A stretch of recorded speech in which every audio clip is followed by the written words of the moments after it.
We all need to make smart decisions with our money. The Long-Term Investor Podcast shows you how by distilling complex financial matters into easily digestible lessons. And now, here's your host, Chief Investment Officer at PlanCorp and the author of Making Money Simple, Peter Lazaroff. Welcome, everybody, to the Long-Term Investor. Today with me is Christine Benz, Director of Personal Finance for Morningstar and Senior Columnist for Morningstar.com. She also co-hosts a podcast, The Long View, which features in-depth interviews with thought leaders in investing and personal finance. Christine has been named to Barron's list of 100 most influential women in U.S. finance multiple times, and she has also written one of my all-time favorite personal finance books, 30-Minute Money Solutions, a step-by-step guide to managing your finances, which is easily one of my favorites, and I have put it on all sorts of book lists over the years that I've compiled for the Wall Street Journal and Forbes because it's so actionable and well organized, and it really did have an outsized impact on my own personal finance philosophy. So Christine, welcome to the show. I really appreciate you sharing your time with me and the audience.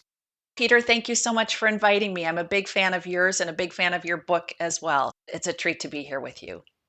We had actually never met, but when I had reached out about the book, and I was very nervous because truly this book that you had written had an outsized impact, in part because it showed me how one dedicated piece of time towards your finances can just have a huge impact over time as it starts to compound the benefits of those decisions. And today, we're going to walk through a 2022 financial to-do list for listeners. And it's a little bit of the same way where all of the things that are important to getting your financial house in order are somewhere on this list. And within the book, you can jump around. And I also know that a lot of people, when they start something, they don't always finish. But before we jump into this to-do list, I was just hoping that we could get our listeners to know you a little bit better and have you tell us about Morningstar, the company, as well as your role within the firm. Morningstar is an investment information firm. We also do some investment management in a separate division, but the part of Morningstar that I work for is responsible for Morningstar.com, which is our website for individual investors. We have research on a lot of different aspects of investing. So we have folks who research mutual funds and exchange traded funds and a really large team of researchers covering individual stocks. And then we have people like me who focus on how to put the pieces together. So how to create a sensible portfolio, how to keep your plan on track on an ongoing basis. I'm part of quite a small team of researchers focused on portfolio construction, personal finance, and retirement planning. So it's really fun. It's broad. But the idea is that we help investors make smart decisions with their money. When I'm reading your work or listening to you speak, it usually feels like you're addressing the do-it-yourself investor. Morningstar.com is mainly geared toward do-it-yourself investors. But I will say, Peter, that a lot of them do have financial advisors. And I think financial advisors would say that their best clients are the clients who are educated about these matters, who are educated partners. So we certainly do have a lot of readers who work with advisors, but want to be an engaged participant in that discussion. Your column is always at the top of my list when something new comes up. And The Long View, your podcast, is on my regular subscription. So all of you listening here, be sure to subscribe to that. The guests are wonderful on Christine and her colleague Jeff Patak's show. I do want to jump in this 2022 financial to-do list. It's the beginning of the year. People have their New Year's resolutions. They're feeling energized. And I couldn't think of anybody better to help point people in the right direction and down that path. And you actually wrote a column just a few weeks ago doing exactly that. But as I had mentioned just a moment ago, oftentimes people get started and they don't really finish. So before we walk through some of the items on your list, Christine, what do you think, if someone's only going to do one thing, would be the most important thing to do to start 2022 off on the right foot? The key thing to start with is what I would refer to as kind of a wellness checkup. Checkup on whether your plan is on track based on some of the key metrics.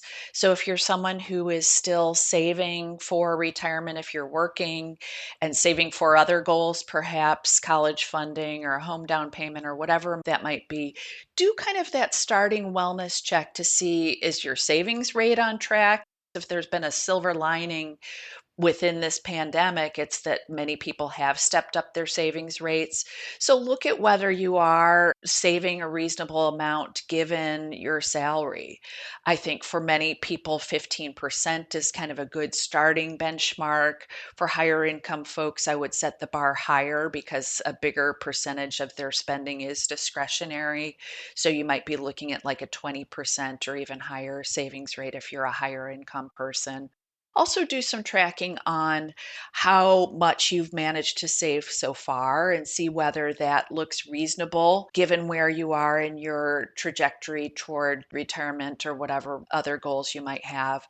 I like these savings benchmarks that Fidelity puts out annually where they have a multiple of your current income that is a savings target that you might reach for on an ongoing basis. They're not perfect, but I think this can seem really black boxy, knowing sort of where to start in terms of whether you've saved enough so far. So I think that's a good reference point that people can use. And then for people who are retired, the key metric of their financial health is their spending rate relative to the amount of assets that they've amassed. So do a periodic check on that. I think annually is a good time to check up on whether your spending is reasonable given your portfolio size. Obviously hitting people in different life stages. And usually it's January. You've probably had a compensation discussion. Perhaps you've gotten a raise, and you mentioned that savings rate. The rule of thumb, and I don't know why it's been this, there must be math supporting 10, 15%, 20%. That was ingrained in me right out of school as I went to work for an investment professional. And that's all they talked about. Certainly the way that you build up to that, if you can't do it all at once, if you didn't start out the gate making that contribution, is using some of those raises, using some of those windfalls. The other thing that you point out, that Fidelity study that kind of gives you some benchmarks of how much should you have, can frighten you into action if you haven't done anything. But the numbers, if I remember correctly, are really based on pretty reasonable assumptions. The key one, though, being that you started early. So I would say if you haven't started early, don't get down on yourself. But I will tell you, Christine, one of the most common questions I get from prospective clients before they've hired us is, well, how am I doing relative to everyone else? That's at least a decent benchmark. It's not everybody else, but it's something. The other thing I think about, Peter, is sometimes people do get demoralized if they feel like there's sort of a late start. One frequent issue that people run into is that they've spent the early years of their careers raising kids, saving for college, buying homes, upgrading homes, all of that stuff. And so by the time they hit their, say, mid to late 40s or early 50s, they might feel like they're hopelessly behind. And I guess I would take heart in the fact that those can be really terrific years to play catch up, where college is in the rearview mirror, your kids are stepping out on their own. And so I would urge people at that life stage to not feel like, oh, it's hopeless, why should I bother? Those are really terrific years to be super savers. Sometimes you have a married couple where one spouse has been sort of the primary child caregiver and he or she is freed up to re-enter the workforce. Those can just be fabulous years to make up for lost time. So I asked you what's the most important thing, and no surprise, it is the first thing that you had listed in January was to look at the goals, see how you're doing. And again, if you're retired, tracking that spending rate. I will note that Mint.com has added a feature where it shows how you are spending relative to others like you, and it kind of groups you by net worth and spending categories. So I'm not necessarily a huge believer that people have to track every single line item of their expenses if they don't want to.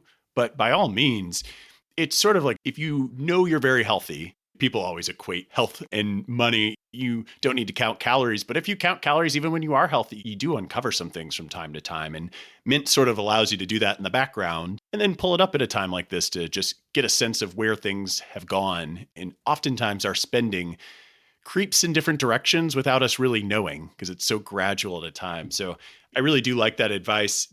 Yet another thing in there for January, you have find your best return on investment. And this has always been really important to me. It's sort of like order of operations. Which account should you save for? Or should you pay down debt versus save for retirement? How do you think people can best organize themselves to find the best return on investment or the capital allocation of their savings? This is so under discussed, Peter. I think that investment professionals tend to spend a lot of time on asset allocation. So, how do we invest the assets in the portfolio? But preceding those asset allocation decisions are what I think of as sort of primordial allocation decisions. So, within every household, there is some amount of money that you have flexibility to do something with. And so, the point is put some math around those choices that you're making.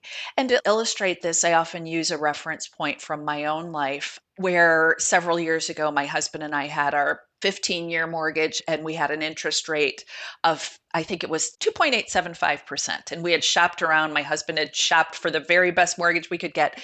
And we were thrilled with that interest rate at the time, which was quite low. Now I think that there have been some lower rates come online. But we were looking at our household balance sheet and saying, well, look at this. We have the luxury of having the funds in our Vanguard taxable brokerage account where our interest rate was really quite low on that municipal money market fund that we had. And we looked at that and said, well, gosh, does it really make sense to have this account that is earning at the time less than 1.5% when we have debt over here where we're paying 2.875% to service it? So for us, the answer was easy. Let's pay off that mortgage and let's retire that debt and have fewer ongoing expenses. In turn, we can put more into our investment accounts on an ongoing basis going forward. So that's just a simple illustration. For some households, some of these decisions will be kind of in the gray zone. So you probably want to split the difference. In fact, I would argue for a lot of households, prepaying mortgage is not a good return on investment, especially for younger people. If they can put money into their company retirement plan and into a Roth IRA and invest that aggressively, well, over time, that will be a better return for them than mortgage pay down. But I think that it's worth being thoughtful about how you're deploying your household financial capital. Then you can think about how you invest those investment assets, but start there and make smart decisions about those household capital allocation choices. So many people, it's very emotional because they see this big debt number and it hangs over their head, especially if inflation is going to be greater than the rate of your interest. Well, there's very little mathematical case, but as I always say, we don't live in a spreadsheet. So you do have to make decisions that allow you to sleep at night. And in the show notes for all of you listening, if you visit thelongterminvestor.com, I'll go ahead and link to a resource on invest and pay down debt, which kind of does an order of operations based on the expected return from making those payments, as well as how to contribute in order of account for retirement. Because I do think most people, when they're ready to pay off the house, I start asking, have you maxed out your 401k? Have you contributed to IRAs or HSAs? And it's not to say that you absolutely have to do those things prior to paying the mortgage. It's just pointing out the mathematical difference, as you said, Christine, especially for people who are maybe in their 30s and 40s and have many, many decades ahead to compound those extra returns. Whereas if you're nearing retirement, going into retirement debt-free is usually quite a nice benefit. Good to have those fixed costs under control. So the math maybe works out a little bit differently.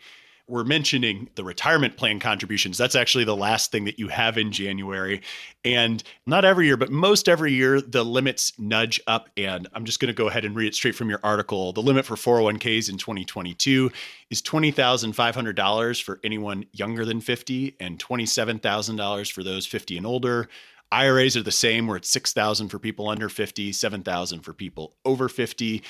And you don't have HSAs listed here. They're a little bit later. I definitely want to dive into those, but those limits have nudged up by about $100. So looking at these contributions, I've seen in the past, Christine, you go through an order of operations of what retirement accounts you think deserve most priority. Maybe share some of your thoughts on that. I think if you're funding retirement accounts, start with your company provided retirement plan, assuming you have one. Do a little bit of due diligence on it to check its quality. But the starting point is if you're getting those matching contributions from your employer, go ahead and at least fund that retirement plan up to the match. And then that's where the due diligence comes in. If it's a really good plan, we'll continue to max it out because it's easy. The contributions come right out of your paycheck. If you find that your plan is not that great, so maybe you have expensive investment options, or you discover that there are a layer of operating expenses that will cut into your return, then I think switching over to an IRA will make sense, whether you use a traditional deductible IRA or a Roth IRA will depend on a lot of different variables, one of which is your income level. That will be a determinant of whether you can deduct your IRA contribution or whether you can use a Roth, or whether you need to use a maneuver like the backdoor Roth because you earn too much to make a direct Roth IRA contribution. But I would say start with retirement plan. Make sure you're earning any matching contributions. If your plan is great, continue to fund it up to the max. If it's not that great, go to a Roth. And then if you're a super saver and you have a not great company retirement plan, then maybe you can look at some ancillary savings vehicles like HSA, you mentioned, Peter, and I know we're going to delve into that, or even a taxable brokerage account where you can invest tax efficiently within that account. Let's actually go into the HSA since we're talking retirement accounts. And I know you have it listed a little bit later in the progression of things. I mentioned we'll bounce around a little bit, but the HSA I've talked about on the show a number of times for listeners who've followed along, and you get a tax deduction when you put money in. The money grows tax-free, and then you pull the money out in retirement or at a later date. As long as it's for health care related expenses, it's tax-free. And one of the beauties of this system, if you can afford to contribute to that account and pay your medical expenses out of pocket as well, is that you can just save those receipts over time. And the apps are getting much better at letting you document receipts. I have a couple folders full of receipts, and I'm this year for the first time committed to just snapping a picture within my app so that I can trust that when I get to retirement. And I was in physical therapy for an ankle sprain last year. Well, I'm going to make withdrawals and use those receipts from my physical therapy as the reason that I get to pull that money out tax-free, even if I'm using the money to take a vacation or go to the grocery store. So really a powerful account. I guess, Christine, how do you envision people using these in terms of alongside their other retirement accounts? The use case that you outlined, Peter, is beautiful. I think people say, wait, what? I can at a later date pull tax-free from my HSA, but in fact you can, assuming you have the documentation that you've been talking about. But I do think it's important for people to outline how they anticipate they'll use the health savings account. So you can use the HSA as kind of a spend as I go type account. So one might use it to cover healthcare outlays as they're incurred. Alternatively, people could use it in the way that you're talking about, which is that you don't touch the HSA assets. You use non-HSA funds to cover your healthcare costs as you incur them. And that way you can invest the HSA assets. They can grow over time, and they can actually be sort of an ancillary retirement savings vehicle. So I think that there's a lot of power, especially for higher income folks, to use a health savings account in this fashion, where it's sort of a long-term savings vehicle. That's how I've been using my own HSA. And one thing I would say is that a big advantage is that those deductions come right out of my paycheck. And so it's like my 401k, where it's just an additional, very painless way to save and to add to my ancillary retirement savings accounts. So one thing I would say is that HSAs aren't all created equal. So people should do a little bit of due diligence on an HSA. Many of us are kind of handed a health savings account if we're contributing through our paychecks, but you can periodically transfer out of that employer provided HSA if you've decided it's not that great into an HSA of your own choosing. Morningstar just in the past few years has added coverage of health savings accounts where we've been attempting to rate HSAs based on their attributes. So, based on the quality of the investment lineup and what the savings account interest rates look like, and all of those other features of HSAs. Most recently, in the most recent run of HSA research, Fidelity's HSA came out on top, but we'll be revisiting this annually.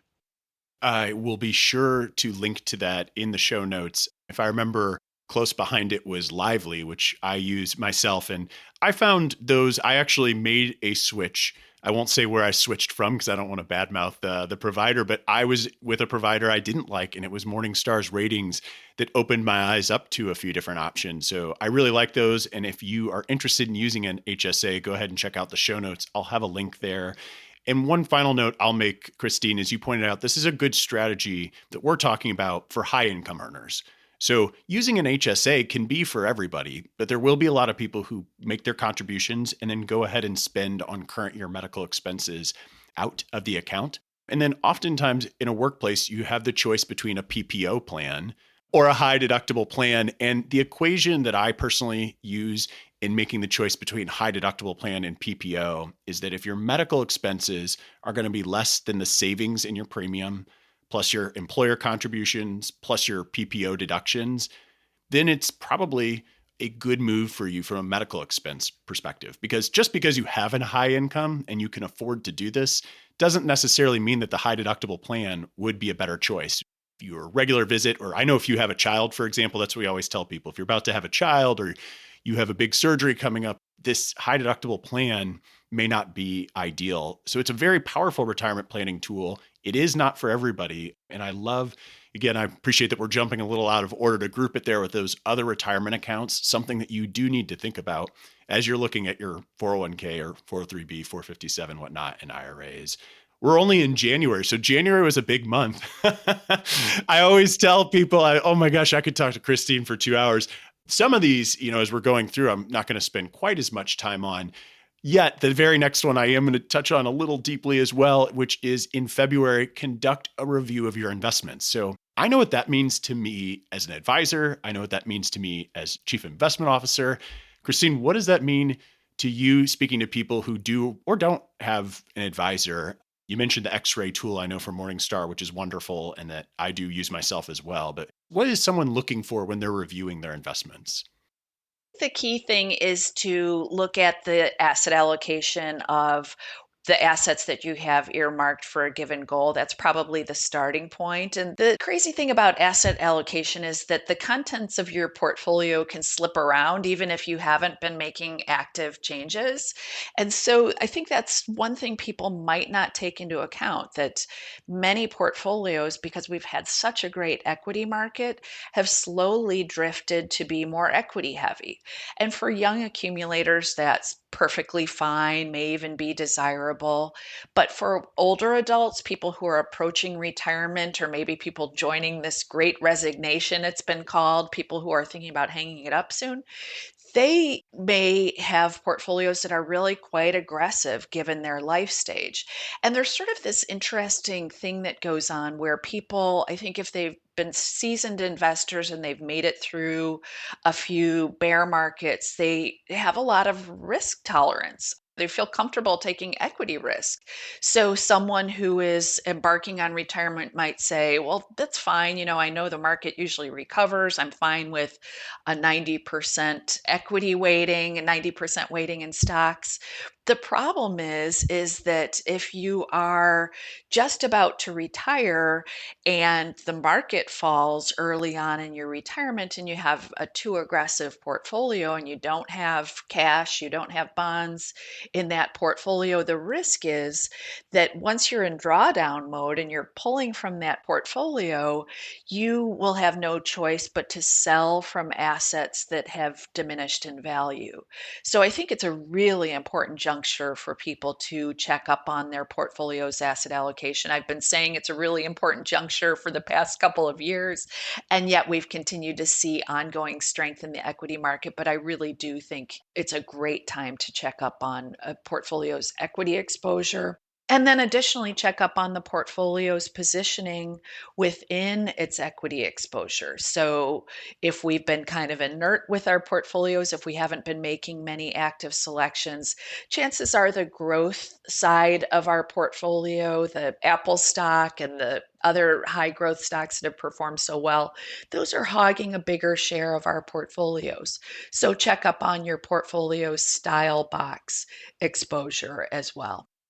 And one more thing I'm going to call out for people is particularly relevant if you have equity compensation of some sort, or for whatever reason, you have some individual stock positions that have grown over time. You mentioned Apple, great example, or any of the household names like an Amazon, a Google, a Facebook, where maybe you put some, or Tesla, maybe you put some money in and that position has grown, or maybe you do have that equity compensation and there are tax gains associated with it. But my personal feeling is always, when an individual position is above 5%, I start getting a little uncomfortable. Now, I know we advise clients seriously no more than 10%. So I'm saying 5% is where I start paying a lot of attention and start game planning for ways to pare back that position, because individual stocks have a very decorated history of having permanent declines. And when those that have done very well, particularly those entering the top 10, the performance that they achieve leading into the top 10 is top 10 largest companies, I should say, in the stock market,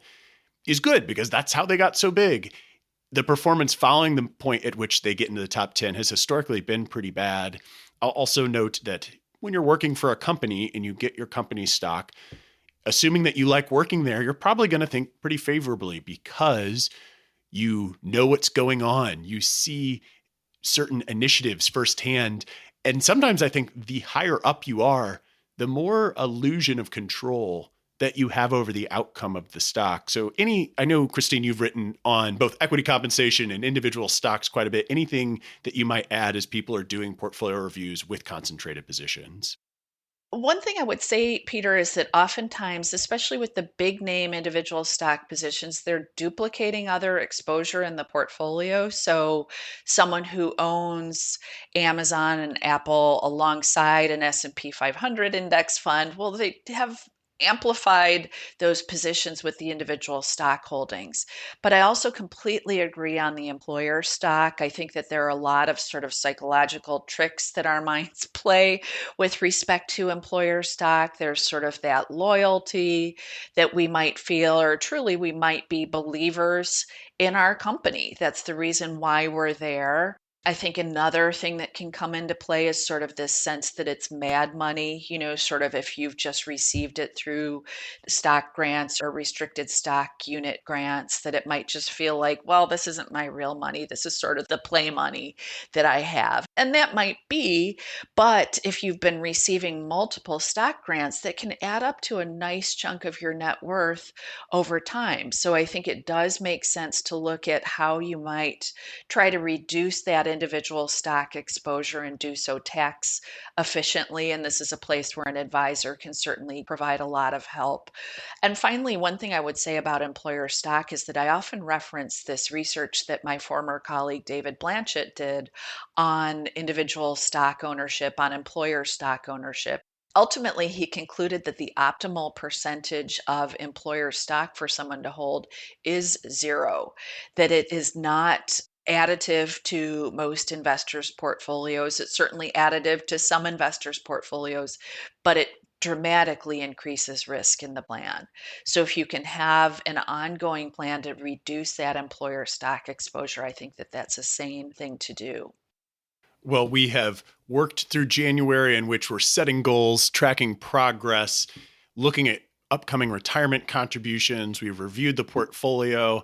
The other items in February largely have to do with gathering tax documentation. And in March, leading up to tax day, is just a good reminder that if you didn't make some of these retirement plan contributions to an IRA or to an HSA, you still have until in 2022, April 18th, to make those 2021 contributions. So you always get a few extra months to add there. You also make mention of checking on inflation protection, which is something I think you could do as you're reviewing the portfolio. And then tax time comes and you need to know what to save, what to shred. For those of you listening along, I have an article that I will be sure to put in the show notes that goes exactly through that. You then kind of move in towards May towards assessing the emergency fund. And so when you're looking at your progress early in the year, and maybe you fill out a net worth sheet, I personally do. I spend more time reviewing the net worth sheet than I do my portfolio, than I do my cash flow. I mean, to me, I see everything in one place there. And the emergency fund, it's not built overnight. So if you don't have one, it can be daunting to hear someone say, yes, put 3 to 6 months or maybe even 12 months of your living expenses in cash. So when you, Christine, tell people to assess their emergency fund, what are the things that you want them to look for and think about in doing so? That number that you often hear thrown out, the 3 to 6 months worth of living expenses, it seems so daunting, especially for people who are just starting out. And the key point I make there is you're not looking at your current living expenses necessarily to set that target. Look at what you could get by on in a pinch. So if you lost your job, for example, you might drop your gym membership. You might not, but you might drop your dog walker because you'd be home. You could really reduce your budget to try to make that emergency fund more manageable. But I love the idea of people customizing how much they need based on their own situation. So I think younger folks with roommates, for example, they have a lot of flexibility built into their lifestyles where they could make dramatic changes if need be. Whereas people who are more settled in their careers, maybe you're the primary earner in your household and you have children who have needs that you have to fund on an ongoing basis. Well, you're someone who has the need for a higher emergency fund. And I would say also for people who have higher incomes, I would definitely park a higher amount in emergency funds because oftentimes we see that people with higher incomes have more specialized careers. It's more difficult for them to replace those jobs if they lose them. And they may want to be pickier about the job that they eventually take. So I would target a higher amount of emergency reserves, more like a year's worth of living expenses. So definitely customize those and also look at other sources of funds that you could fall back on in a pinch. So do you have a home equity line of credit that you could potentially tap? I know cash value on life insurance is often thrown out as an additional source of cash reserves. So look at non-portfolio cash flow sources as well as just those liquid reserves that you might have parked in a money market fund. Which becomes really important for you. You call out in this sort of month of May when they're looking at the emergency fund for retirees to assess those liquid assets. And one thing I want to mention on these emergency funds is that those who are, as you mentioned, high income will have a higher dollar amount there. But if your financial house is really in order and very strong, this becomes not just an emergency fund, but a flexibility fund, an opportunity fund. You don't always want to treat it as a piggy bank, but when you have a job opportunity that comes along, it's not an emergency. It gives you flexibility. It allows you to go work for a company that maybe the income's less, but the equity compensation's more, or to start a business, or just to make an investment that's a higher return that without that pile of cash, you wouldn't have the opportunity. So I don't think that people need to be afraid to use their emergency fund opportunistically, but that's why you assess it along with the rest of your finances. So when that moment comes, you can make an informed decision. With retirees, you're halfway through the year almost at this point as we're walking in order, and you have a general sense of what is going to happen throughout the rest of the year, what your cash needs might be.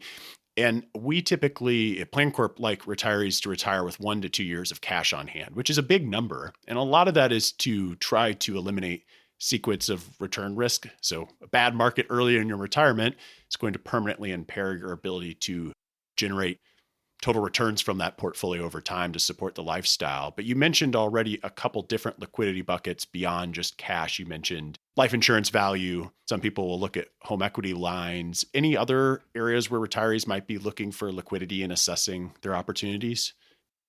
Well, I love the idea of retirees having those liquid reserves set aside. And I think that the key thing I would point out is that even though cash yields are very, very low, I think that the yield differential on cash versus fixed income assets is also really low today. So while I do think that retirees do need to have bonds in their portfolios as well, I wouldn't be shy about retirees holding ample cash of 1 to 2 years worth of living expenses. But retirees might also hold some ancillary short term assets. So, a good quality short term bond fund, I think, for example, could be kind of next line reserves if the cash assets were depleted. So, I would look at Fidelity short term bond or a Vanguard short term bond index as sort of a next line reserve account. I mentioned your mid-year within the line items here, and some of them are portfolio review, like reviewing an investment policy statement or making sure that your portfolio is aligned with your financial plan. The one thing I think that really sticks out here among some of the summer month items you have is creating a retirement policy statement. So tell us a little bit about that. A lot of people have heard of an investment policy statement, which documents your overall approach to managing your portfolio. So, your asset allocation, what you're looking for in stocks and funds and ETFs that might make it into your portfolio. A retirement policy statement is something that I see as kind of a complement to an investment policy statement. And I think it's something to create as retirement approaches. So, it's basically a documentation of your financial plan in retirement. So it would document your Social Security filing date, for example, when you expect to file for Social Security, what sort of distribution plan you'll use for your portfolio. So will you be old school with that portfolio where you're kind of relying on current income distributions to fund your cash flow needs? Or will you potentially sell appreciated portions of your portfolio periodically? Or will you use kind of a hybrid where you'll rely on a combination of income distributions as well as periodic rebalancing to fund your cash flow needs? And I think it's also important that that retirement policy statement lays out how much and how you will spend from that portfolio on an ongoing basis. So we recently completed a big piece of research about in retirement withdrawal rates. I think a lot of people have probably heard about the 4% guideline for retirement portfolios. Our view at Morningstar is that because we expect that the next decade, especially for the markets, might not be that great, that investors might want to be more conservative than using that 4% as an initial withdrawal amount, that they might want to start in sort of the mid 3% range instead. So the idea of this retirement policy statement is that it's something that augments your investment policy statement. You still need that investment policy statement in retirement, but you also have this retirement policy statement that lays out your approach to decumulation. Naturally, we're doing that sort of planning with clients, but if you don't have an advisor, it is so important to have a plan because when things go awry or seem scary or become disorganized, you can always revert back to the plan that you made thoughtfully and carefully to follow through thick and thin. So I really like that, the retirement policy statement. Near the end of the summer, you focus a lot of the to-do items on estate planning. And everybody needs to have an estate plan, regardless of their age, wealth, health, life stage.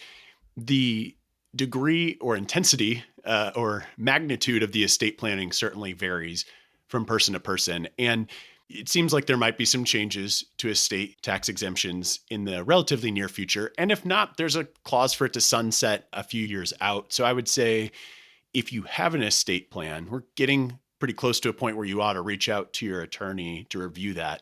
Upon some of these things, you don't necessarily want to pay for the service prior to decisions coming out of Congress. But I'm personally, Christine, a really big proponent of hiring someone who only does estate plan work rather than a jack of all trades attorney. Also trying to avoid the online options. I know that the online options exist and they're getting better. And I would say that if you're going to use one of those online options, just recognize that they're not perfect and there are disclosures.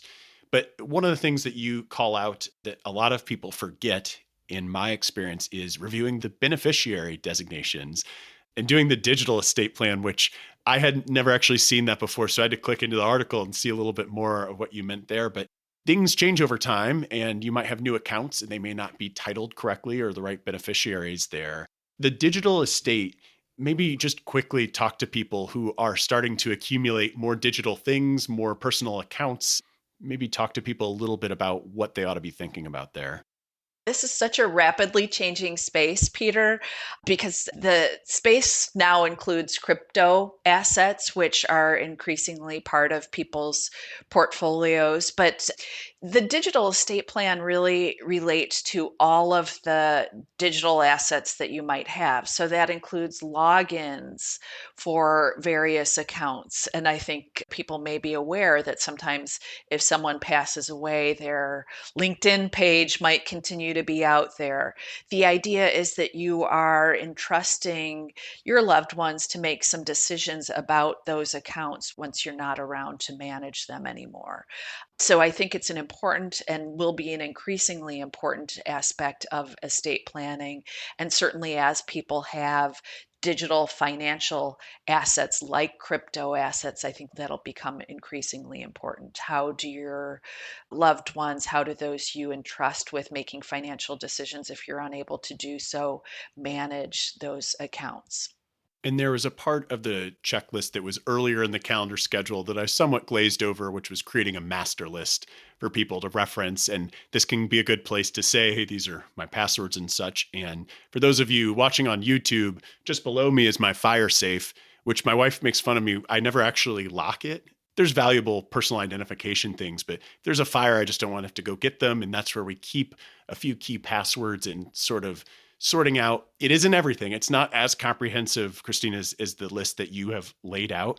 I sort of trust my wife to call our financial advisor and they'll have a lot of it. But with things like crypto assets, with things like social media accounts, there needs to be at least one way for people to know where all your passwords are, even if it's just the password to your password manager, somewhere safe and secure there. And a password manager is the gold standard in all of this, that if you use a password manager, your data are much more secure than if you're kind of keeping that spreadsheet updated on an ongoing basis. So in September, you have reviewing your long-term care plan. And in October, you have kicking the college funding into high gear. Two very different things for people in different life stages. In November, conducting insurance review, which you can do with the agent who sold you a policy or the broker who sold you a policy. But as you get into December, that time of year where, again, you're looking at your portfolio again, but also people are making gifts, both charitable and to family members. You have spent time about giving as well as the softer side of money. I would love if you talked a little bit about that here and what you think people could do in December when they're reaching this checklist item. It's really a terrific time to take a look at charitable giving. We often urge people to give throughout the year if they can, but definitely if you are trying to keep track of your charitable gifts, sort of year end is a good time to do so. You can take advantage, especially if you're a retired person who is subject to required minimum distributions. One of the best charitable giving tools is to use what's called a qualified charitable distribution, or a QCD. And this is a way of transferring assets from your IRA directly to charity. And that serves multiple goals. One is that it makes a charitable gift, but the other is that the amount that you contribute to charity, up to $100,000, satisfies your required minimum distributions. It also does not affect your adjusted gross income, so it reduces your taxable income. And importantly, it also reduces the amount of your portfolio that's subject to required minimum distributions on an ongoing basis. So we always urge people who are 70 and a half or older to take advantage of the QCD if they're at all charitably inclined. Other people who are not 72, so younger people who are making charitable gifts, might take a look at what's called a donor advised advised fund.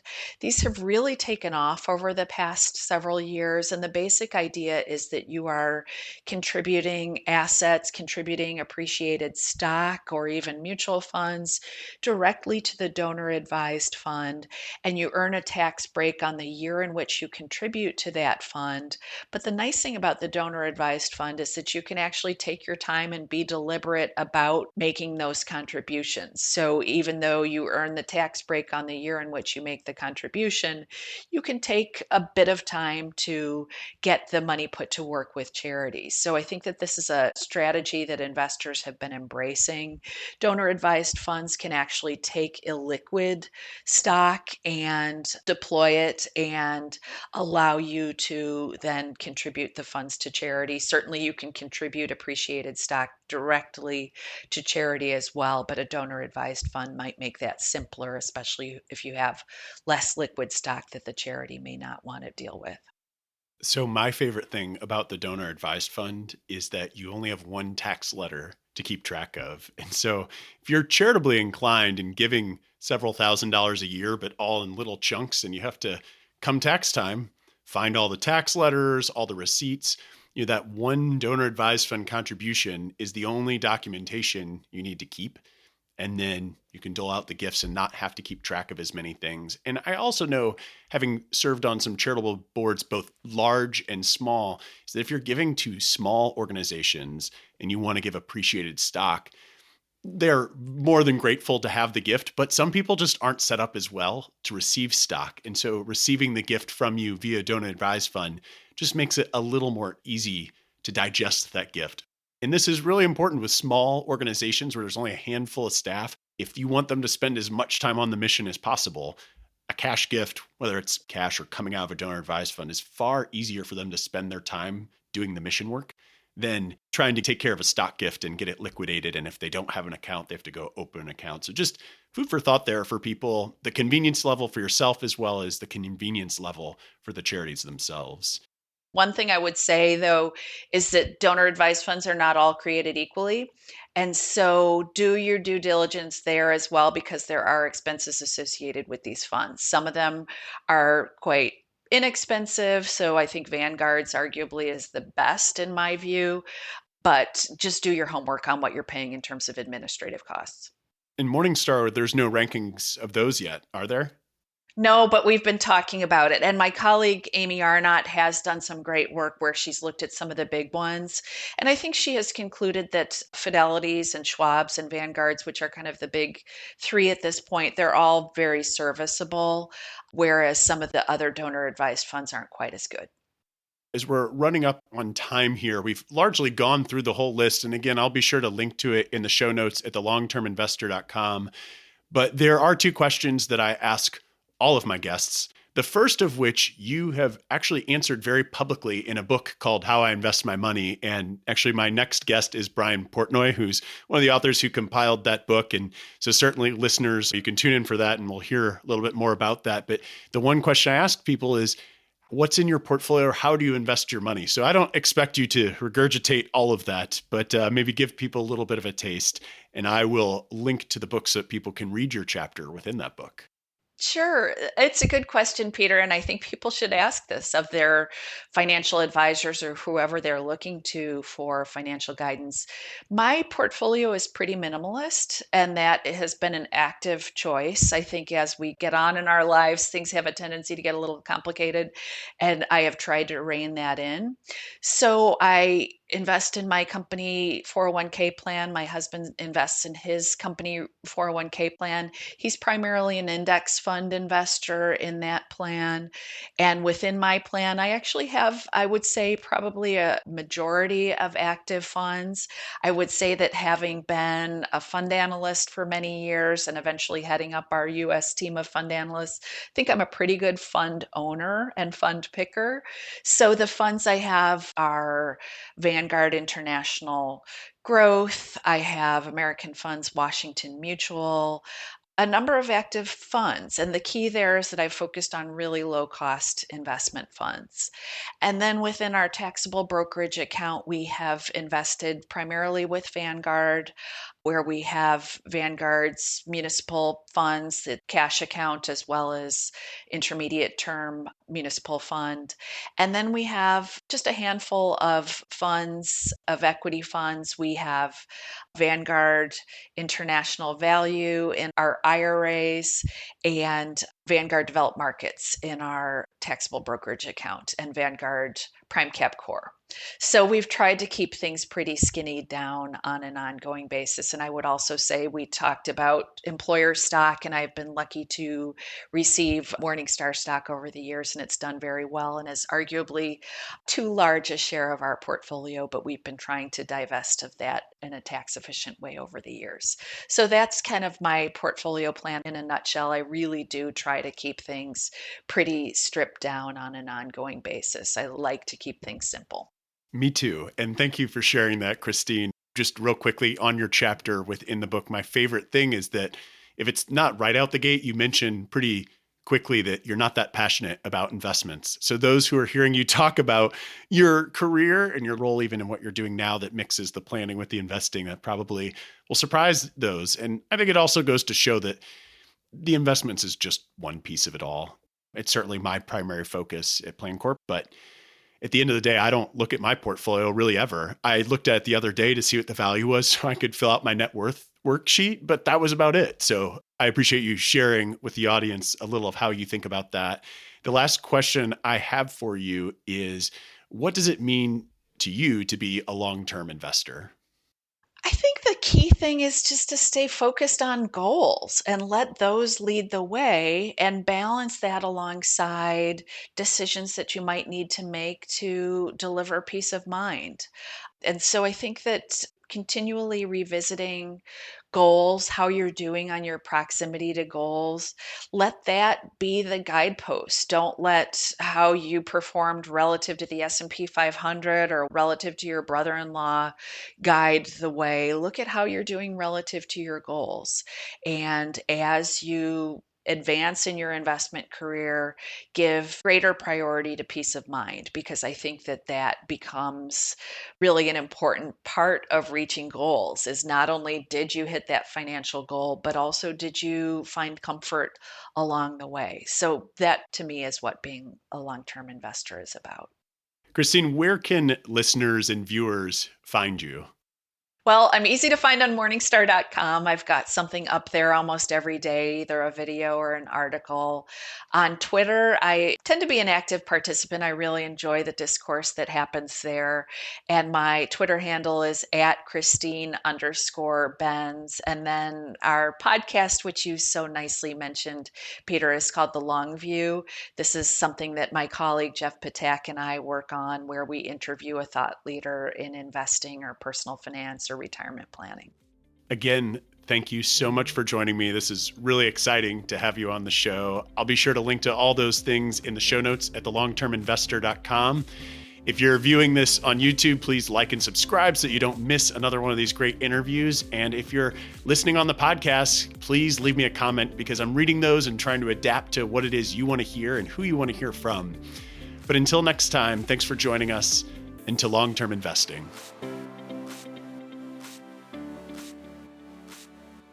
Thanks for listening to the Long-Term Investor Podcast. To access free financial resources and submit questions to be answered on the show, visit thelongterminvestor.com.